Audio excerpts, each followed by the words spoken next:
Hello everyone. In this video, I'll show you how to fix AMD driver timeout crashes in Adrenalin.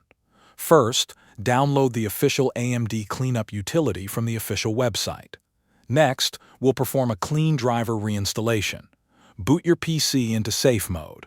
Once Windows starts in safe mode, run the AMD Cleanup Utility. This tool removes old AMD graphics driver files and software that could be causing conflicts. Then download and install the latest stable AMD Adrenalin driver package for your graphics card.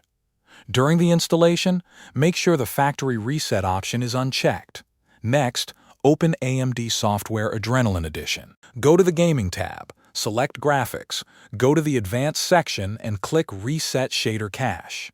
This clears old shader data that may be causing crashes. Now, temporarily disable aggressive graphics features such as Radeon Anti-Lag and Radeon Boost if they are enabled. Test your games again after making these changes. Thanks for watching.